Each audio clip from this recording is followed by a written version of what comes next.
Good evening. Is that on? Is this on? Can anybody hear me? Good evening. Ladies and gentlemen and friends, welcome to this year's State of the District presentation and address. I'm Hank Bailey, the board chairman for another hour or so. But it's a pleasure to be here tonight with all of you. Before beginning, I would like to recognize all veterans in the audience. If we have any veterans out there, would you please stand?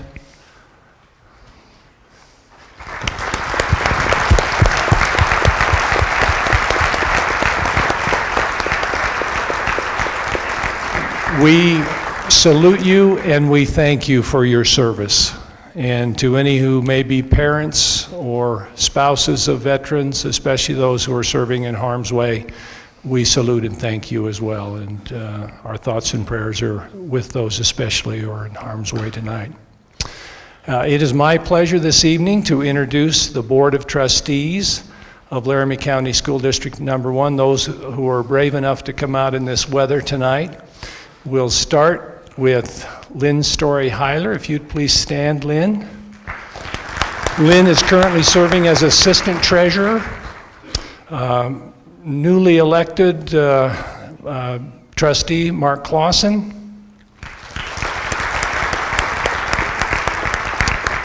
Nate Breen. The two newest members of the Board of Trustees of Laramie County School District Number 1, Marguerite Herman. Congratulations, Marguerite, and congratulations to Jim Landon, who is returning to the Board of Trustees. Ann Beckel is not able to be with us tonight, and Tim Boland had a prior engagement, so he is not here as well, and I don't know where Ms. Shaner is, but we congratulate her on her re-election to the board as well. Did I miss anyone? I think you got everybody. Did I get everybody? Well, without further ado, it's my pleasure to introduce Superintendent of Schools, John Little.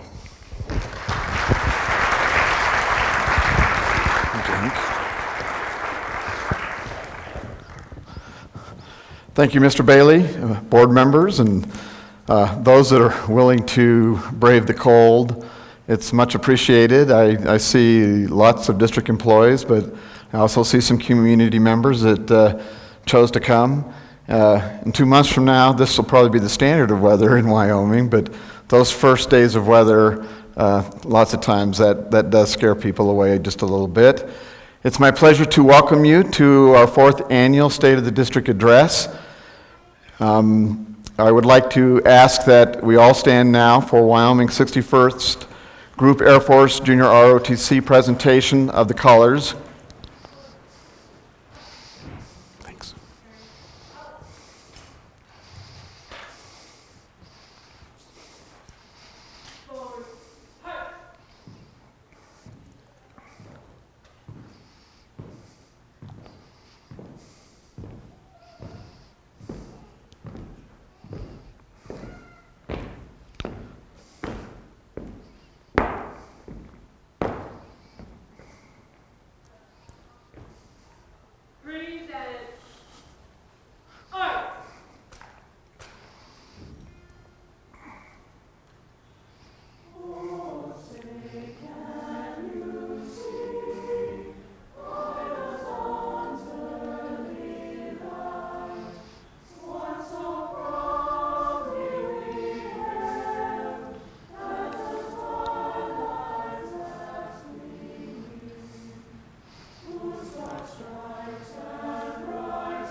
Thank you to our ROTC program.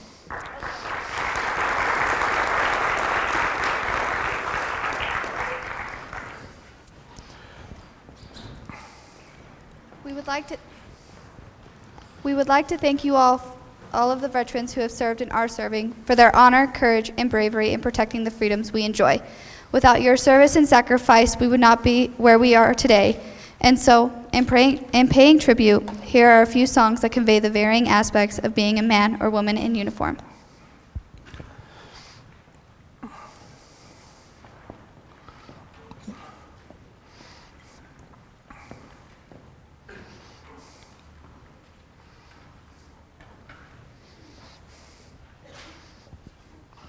Are they doing 2 songs in addition?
thought that was it.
We appreciate your service. Anybody that's elected to any office in county, city, or state, would you please stand? I think we have a few elected officials.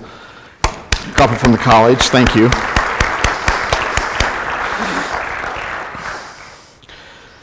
Okay, who are we? I think a lot of you know much of this information already. We're the largest district in Wyoming. Lots of times people ask, where we are next to Natrona. We're a little bit larger than them. Our population is closer to the national demographic profiles than lots of the rural areas of Wyoming. We have over 13,500 students. We are growing each year. We have between 100 and 200 new students a year. We have 14.8% of the state student population. We now have 34 schools and are continuing to build additional places for our children.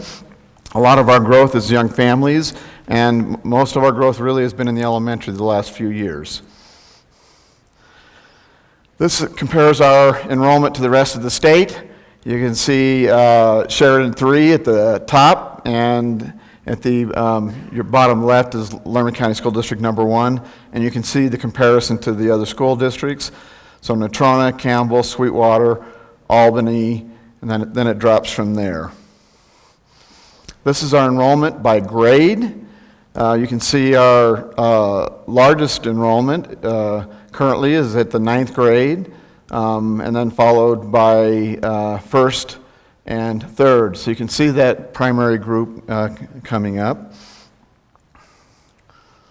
We have 644 English language learning students, and coming from 23 different countries. These are the flags of those nations that it'll show, and just to name a few of them: Afghanistan, South Africa, Netherlands, Sweden, Honduras, Panama, Iraq, Peru, Turkey, and other nations. In addition to this group, they come in, a lot of them without any languages, a lot of cultural differences. Our English language learning staff, spends a lot of time working with them so that they can be mainstreamed and become a part of our process. In addition to these students, you may have read in the paper, I believe it's last week, where we talked about our homeless population. We have about 175 homeless students that continue to go to school despite not having a home. And that can be a challenge, and we provide services for them, and we try to connect them with community groups to help them with their housing and those kinds of issues. This is on the back of the piece of paper you should have received. This is our strategic plan. It's a 3-year plan that the board renews every 3 years. This is 2013 to 2016. At the top of that, you'll see focus areas, and our students will achieve academic success, graduate from high school, be prepared for college and careers, and be responsible citizens. We have put a particular push this year looking at our graduation rate, and I'll show you some data regarding that information, the kinds of information we're trying to collect. Under that, we have action plans regarding student achievement, shared leadership, stakeholder engagement, seamless learning, and effective and efficient use of resources. Graduation rate, as I mentioned, is one of our goals this year. I've asked all of our principals to write some goal, their own personal goal, connected to that, in terms of how they can influence that, and to look at strategies within their own schools that can increase our graduation rate. This is our graduation rate from 2011 to 2013. And the reason we use 2013, that's the last data that's available from the Wyoming Department of Education. The solid line starts on your right side at 2011 and moves to 2013, and that shows a graduation rate of 71.97% to 71.58%. The dotted line are students that take 5 years to graduate, so about 5% more. Our graduation rate is slightly above the national rate, but it's not where we want to be in Cheyenne, Wyoming. It's not where we want to be in Laramie County. I know our board wants that increased, our administrators, our staff, our community, and that's something really we're continuing to focus on. This is the requirement for 2014 four-year graduation class, and it shows the effect of credit accumulation on graduation. You can see if you total those all up, there's 26 Carnegie units are required for graduation from high school. This coming year, it goes to 27. Our students are required to take one more year of mathematics. And as we look at other data, we'll show why the board and our community chose to increase that rate. We're not satisfied with what's happening with mathematics in terms of our students prepared for college or for career. So we've added another year of math. Quite a few years ago, I was on a panel and was working with the University of Wyoming regarding their admission requirements. And one of the things they stated is they looked at data from all Wyoming schools. One of the most important things were for our students in their senior year to take mathematics. And it didn't matter as much then how much math you took, but it was important to actually have math that last year. And many of our seniors, of course, are going to take the same route some of us others took in our lives. Well, what's the requirement? And I'll move through that. This is the 2014 four-year graduation class and the effect of credit accumulation on graduation. And as you look at this first chart here, it talks about on-track graduates. And the column to the right is grade 9, and students that have 7 or more credits during their 9th grade year, that they're considered on track. And what that means is about 81% of those students, 81% of those students did graduate in 2014. This is looking back. As you look at grade 10, those students that had 14 or more credits, it was 81.1%. And at grade 11, those that had 20 or more credits were 83.2% likely to graduate, or actually graduate. And for those that were behind on the amount of credits, and this is one piece of data we're starting to look at, we're calling it early warning signs in terms of just tracking where students are and working with families and school personnel to try to put in some interventions. Of students that were grade 9, that were behind on track for graduation, less than 50% of those in grade 9 would actually graduated, and you can see that across the board. Same thing in grade 10 that had less credits, and those in grade 11. So that's an important indicator. We looked at a national study, and that's one of the things they identified. That grade 9 is in a very, very important year. One of the things I'd like to say to parents, and you know, I raised my own children, now we're starting grandchildren, but you know, our kids get to high school, and they say, Mom and Pop, don't get involved, just let me be me.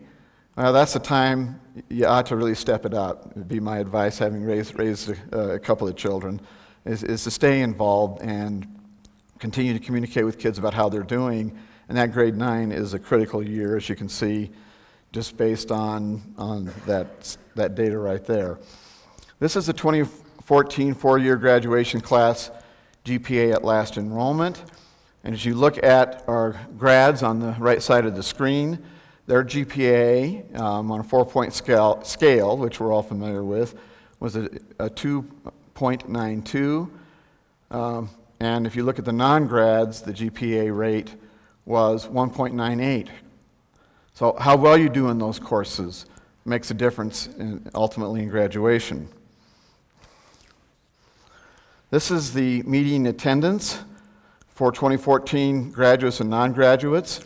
You can see that the non-graduates median attendance rate, those that didn't walk across the stage with their cohort group, is 92.8%. And then you look at the graduates median attendance, it's 94.9%. We've put this in a thermometer intentionally, and that doesn't seem like a huge percentage difference, and it really isn't. But if you have a temperature of 99, we don't really worry about it too much. If your body temperature jumps up to 101, it's pretty serious. And what we've seen is our students whose attendance isn't that, is a little bit less than 93%, it's like having a fever. It's pretty important. I know when I started teaching over 30 years ago, I talked to teachers, my peers, and I'd hear over and over again, just get them here, we'll do the job. And I think this shows that in a way that we need to have kids there. And I know lots of times, and I think about my own mother, who's, I said, I don't feel like going to school. And, she said, well, John, that's not an option. And that astronaut movie wasn't even out then. He said, you'll go. And I'm sure many of you in the room, the same kind of thing. But getting students to school is critical. So what do we do with that kind of data? One of the things is we start seeing early warning signs. We want to work with parents. We want to work with kids and talk about, it's not saying you won't graduate with attendance or GPA or credit, but it's an early warning sign, and many people in that situation do not graduate. Achievement of academic success is always a concern. This next slide, I'll just tell you a little bit about the scale. If you see the green, that's above expected rate. The yellow is average or expected rate, and the red is below average or below expected rate. As you look at the chart on your, that'll be on your left. Am I saying the reverse? On this side.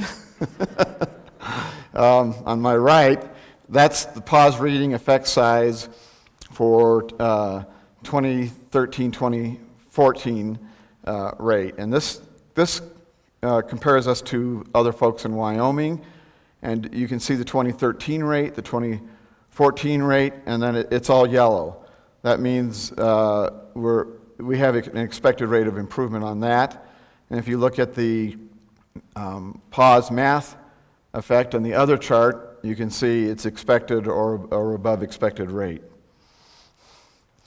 This is the pause AT reading proficiency for 2014 for Laramie County School District number 1.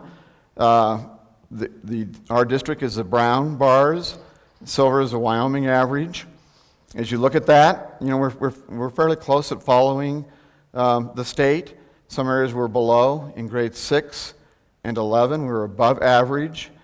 And one of our high schools really is one of the highest AT scores in Wyoming. We're learning from that, and we're sharing that information with the other high schools as we move forward. This is the pause ACT math proficiency for 2014. And again, the 6th and the 11th grade were above average. Otherwise, we're slightly below average in the other areas. This next slide is pause AT science and writing proficiency. And we had an increase in AP and honors courses throughout the district. So we believe this will help us with some of these areas that we're talking about here. It's a complicated graph. This shows the trends in pause proficiency from 2011 and through 2014. 2011 would be on my far right side going through this last year. The green bars are reading across the 4 years. The brown are math. This shows the changes, and you can see a definite change here, drop in all of these. That was a new exam, and they set new cut scores. We knew that would be way more challenging. The whole state knew that. We're okay with that change. But we hope that our elected officials hold that target still so that we can keep working on it. The goal really is to see these get back up to where we were, and now that we have a new assessment, it gives teachers new goals, it gives administrators new goals in terms of how they would look at that. This is our students compared to themselves in 2012 and 2013, and it shows how we've done in terms of reading and math.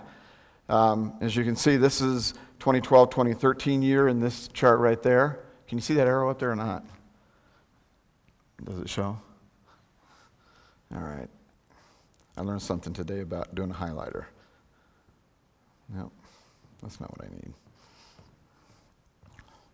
I did it. Mr. Brinkman's been training me. Let's see how I do on my own proficiency. As you look here, this is the 2012-2013 year in terms of our MAP growth in spring. And you can see we were red, below average, below expected growth. Then you come over here, the 2013-2014 year, and you can see how we did on the MAP test, and it's all, except for a few spots, it's primarily yellow, and then we have some green. So we're pleased with that. We continue to work on math. One of the things we did this year, not only increasing the requirements for graduation, we have math every day in our junior highs, every single day. And we're hoping and we're starting to gather data after the first quarter to see what kind of effect that have. And we're expecting, doubling the time. That'll help, but beyond that, we had workshops for the teachers. We hired 18 new math teachers to accomplish that. So we're taking it very seriously how our students' performance is. And even though we're having good growth, it's still not where we want to be, and that's why we are doing those interventions. This is a chart that compares us to the nation. We're very excited about this. When we go outside of Wyoming, we're doing quite well. You can see where the green is, above expected growth, and then the rest of it is expected growth. So we're very pleased to see how we compare with the rest of the nation. Again, we don't want to sit on our laurels. We still want to continue to grow and work on that. Preparing students for college and careers is one of those focus areas that we talked about. This is an area that we still have a lot of work to do. This is a percent of 11th grade students at or above ACT college readiness standards. About 73% of our students self-report that they plan on going to college or to a post-secondary vocational type school. And you can see on this, and it's probably, well, I don't know if you can read all of that, but the red line is those that are English ready, the blue line is reading ready, and then it goes to math and science. So we have some work to do. I mean, minimally, we'd want to have our students at 73%, if that's what they're planning on doing. We need to have at least 73% of our students ready, and we want actually more than that, because students may decide later on in life. I know lots and lots of folks that entered the workforce or the military and decided later on that they wanted to go to school. So we do have some work to do there. This is the Hathaway Scholarship eligibility, and as you look at that on this chart, Hathaway is determined by the ACT composite score, that's what you see across there, and the student's GPA. And students that had a 3.0 or more and greater than a 25 on the ACT composite, they would be eligible for the honor scholarship, the highest level. And then the green would be the performance, the lighter brown, orange would be opportunity, and provisional opportunity would be the brown. And this gray area are those that were not eligible based on their GPA and their ACT composite.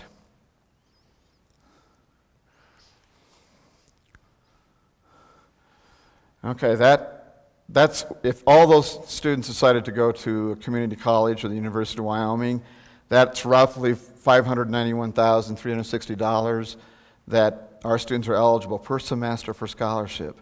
I think it's wonderful our state started that program. Great opportunity. Appreciate the legislature doing that. many, many opportunities for our students. Responsible citizenship, and what we've looked at are a number of issues to determine that. Again, as we talked about attendance, being critical, what this is a chart of the number of students with 10 unexcused absences in 2013, grades 7 through 12. Attendance is by period, so each one of those could be a period. So in 7th grade, we have 42 students that had an unexcused absence.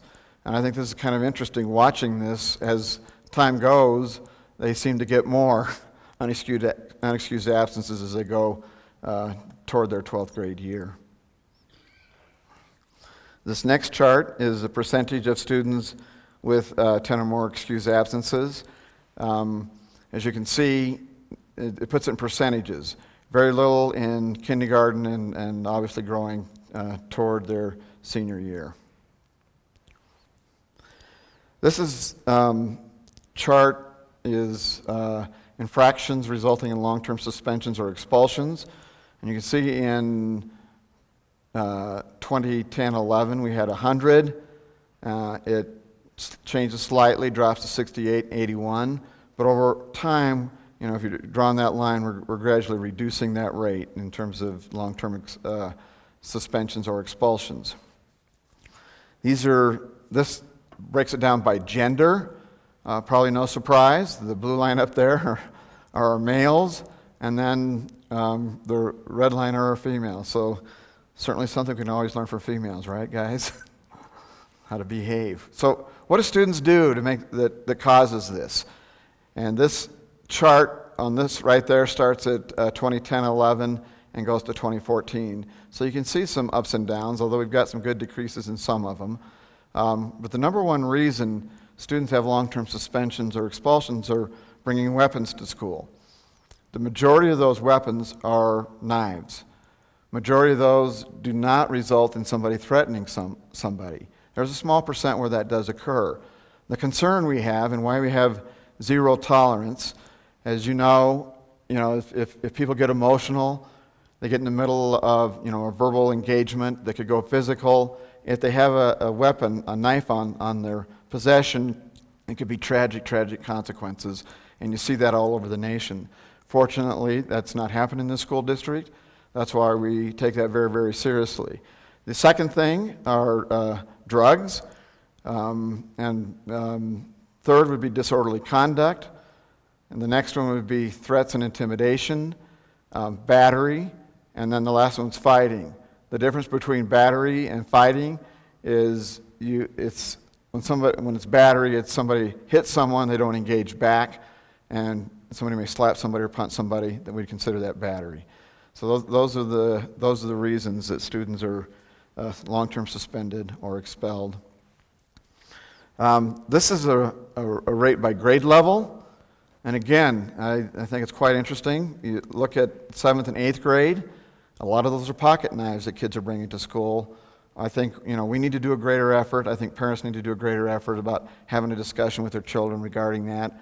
We have some ideas of some things we can implement that we did at the high school level, actually having parents and students sign a contract just to make awareness of that and having the conversations at home. But we could reduce it significantly if we could get this group a little bit more under control, and that's one of our goals. A few years ago, it was pretty big in the media regarding bullying in our school district. We took that very seriously. We implemented a district-wide programs, and as you can see, this is the orange number. The orange, is it orange or brown up there? Light brown or orange. You can see that we had significant improvement after we implemented that program. It's made some real differences in terms of what happened. It's almost cut in half, grades 6 to 8. We're very pleased with that data, and we think we have a good bullying program. We just need to keep that going. Current on-time predictors for graduation that we're looking at and we know affects graduation.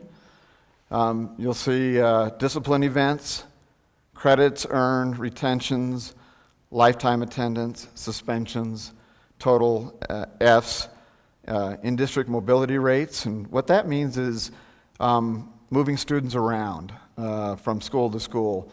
And we did a study a few years ago, and the more moves students had, the more that affected their potential graduation rate.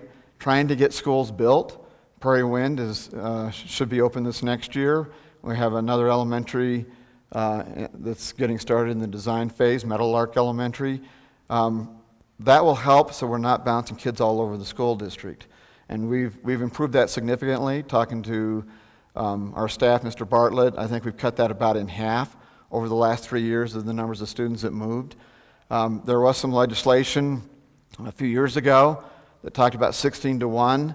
When we first started working with that, they'd originally talked to us about, each school, you need to get 16 to 1 in K through 3. Well, it'd get 16 and then we'd move somebody. Or we'd try to keep everybody at 18. We never really got to 16 to 1. And one of the things we've asked our principals and staff to do, and they've been really good about that, after we looked at that in-district mobility rate, let's vary that and look at that rate district-wide. The Wyoming Department of Education is allowing us to do that. And so instead of moving a family because we've got 2 more kids, we're trying to hold as many as we can, safely in a school environment, still trying to honor that idea of the lower class size. And again, it's critical of the building that we're doing. And we have lots of studies, that we put into place, and there's hoops that we have to go through with our Facilities Commission, and our legislature ultimately approves the building of our schools. It's a good process. I was here when they built Johnson Junior High School, and that was in the early 80s. We passed a bond election. Our bonding capacity could not build that entire school the first time we did it. We went to our maximum bonding capacity. I think it was about $40 million, if I remember correctly. Mr. Bartley, you're shaking your head yes or no, or he doesn't know. He's saying yes, that's correct. It was about $40 million, and that's all we could get. And hence we had we participated in that lawsuit. You hate to do that because other school districts that had a lot more bonding capacity could actually build an entire or an entire secondary school. We could not. We had to build it in phases to get it to where it is today. So I feel very fortunate that we're able to do those kinds of things, but we're trying to do our part of reducing that in-district mobility rates. And previous dropouts and tardies are also other things that affect it.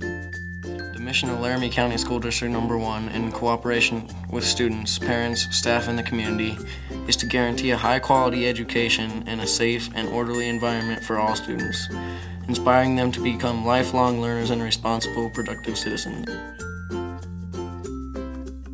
All students need to know that school is important, so pay attention because you can make money in life, you can go to college, get a good degree, and it builds social skills in your social life. High expectations, maximizing learning opportunities, shared responsibility, and human connection. I think it's my moral obligation to reach every learner. I think creativity is essential for an evolving workplace, and I'm thankful for my opportunity to inspire through art. I think one of the most valuable aspects of education is the chance for learners to come into contact with a variety of activities and viewpoints. This way students really have a chance to know what they like and where their talents are, and have some ideas about what they want to pursue when they leave us. I love going to school because there is so much knowledge there, and all my friends are there, and it's just so fun. Our schools are not just a place where students come to learn about history, math, science, and art. Our schools provide students with the opportunity to grow as thinkers. The ability to think critically reaches well beyond the walls of any school building. A true education leaves learners with the skills that they will use every day of their lives. Education is the gateway to a brighter future.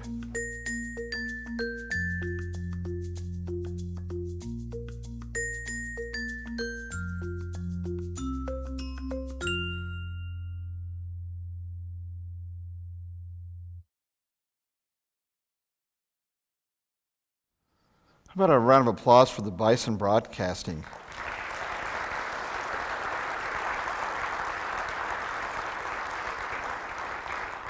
I think that's a real indicator of what I see lots of our kids doing in so many ways. Go on to a debate, a play, a music concert, in so many ways, math count competitions. It's incredible what our students do, and I think that's an indication of a quality product that our students often engage in. One thing we're going to do different this year is we want some feedback from you and what your thoughts are. So we're going to have breakout sessions, and the rooms as you exit out of here would be over to the left, and there'll be some folks to guide you. They're going to ask you a series of questions. And this year, we were having an accreditation visit. We are accredited as a school district, and we were one of the first couple of schools in the United States to get that kind of accreditation. Through this process this year, there are going to be teams that will visit every one of our schools. And one of the things, we want to get some input from our community. So they're going to ask you questions that are going to relate to that.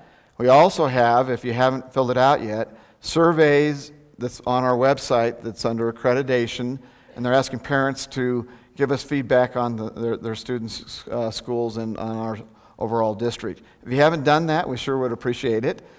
This will help us develop and tweak our action plans for the upcoming years. What we will do with that, we're going to post the information you share with us tonight on our State of the District website. And if you left your email address out there when you filled it in, we'll personally email that to you. And we also intend to publish it in our December Public Schools Chronicle, will be in the summary. We appreciate your attendance here tonight. Again, I know it's a cold night, and those that came out, it's certainly appreciated. And we got a little reward there for you, too. There's cookies in those rooms, so you want to get there. And then just put up the slide that you saw before. And you know, boy, I spent years of my life discussing those things up there. And one thing I know is our school board can't make this happen by themselves. They can't do it alone. I know our administrators sitting in this audience can't do it alone. I know our teachers in this audience and other staff members are here, can't do it alone. And I know our parents can't do it alone. But sincerely, what I believe in my heart, if we collaborate together, we can do amazing things. And I think there's some evidence that we're already started on that path, and we need your support. As a parent, we need your support as staff. And again, I know we've got a great board, and you know, there's a couple of people that ran for the board that told me they still wanted to be involved and did not get elected. Well, folks, they're here tonight. They meant it. They meant it. And that makes me very proud. I feel a lot of pride about our community. So we'd like to hear what you have to say to us. If you go to the breakout sessions, again, thank you for attending.